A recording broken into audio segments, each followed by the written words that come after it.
Well, hi guys and gals, it's me George, the Shade Tree Fix-It Man, and the shade is encroaching on my roof, but thankfully I've got the wood shop section all coated, most of it for the second time, and I finished coating it down the bottom and put it on extra heavy down there. So I'm quite confident that we won't have any more leaks. And I'll save up my pennies and save up my dimes, and the last section to do will be that little roof over there over our storage shed, which would finish off our roof.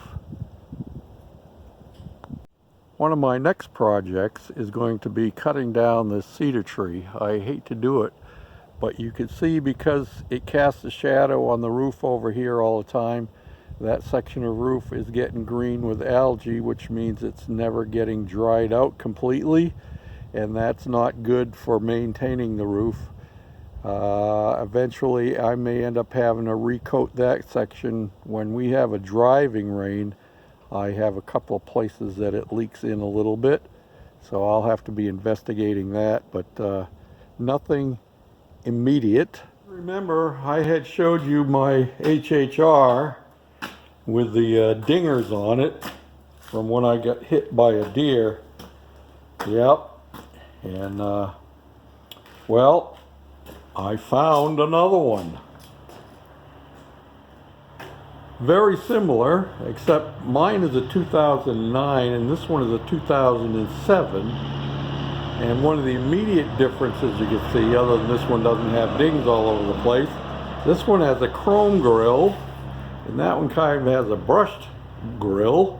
And the other one thing is this has louvers down here, but the new one has driving lights. How cool is that?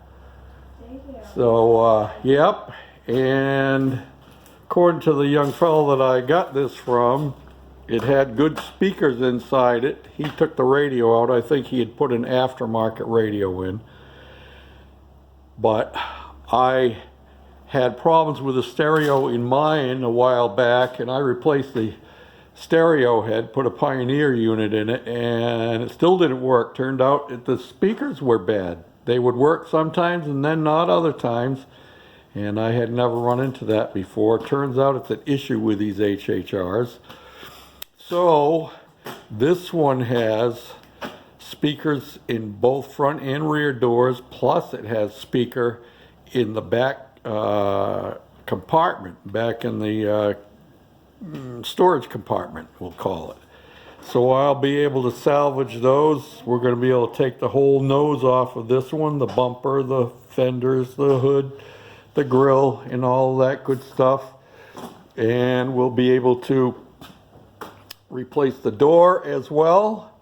And seeing as how it's the same color, I won't have to do any repaint. It'll just be a matter of swapping parts around.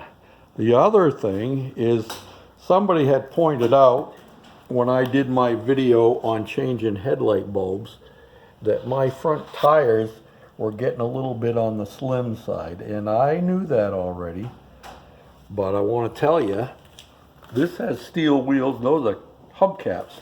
This one has aluminum wheels, and it has a full set of practically new tires on it too. So these wheels and tires will be going and swapped over, and you gotta have the custom touches. I used to have a chrome chrome exhaust tip on mine. Somewhere along the line it got lost. But look at this. This one has one on it. Needs to be cleaned, but it's there.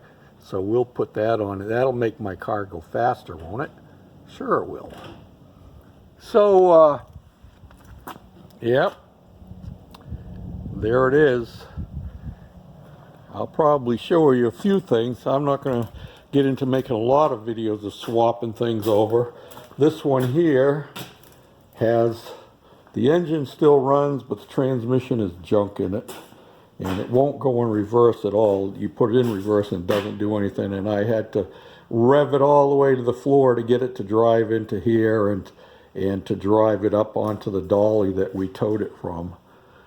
So, yep, but it'll solve my problem. Then when I'm all done and taking all the parts that I can possibly take off it, then I can scrap it and get some of my money back, don't you know? So that'll be a few updates coming along the line with that. Thanks for watching, commenting, and for subscribing, sharing, and thumbs up, and all them good things. Appreciate every one of you. And stay tuned for more. Bye now.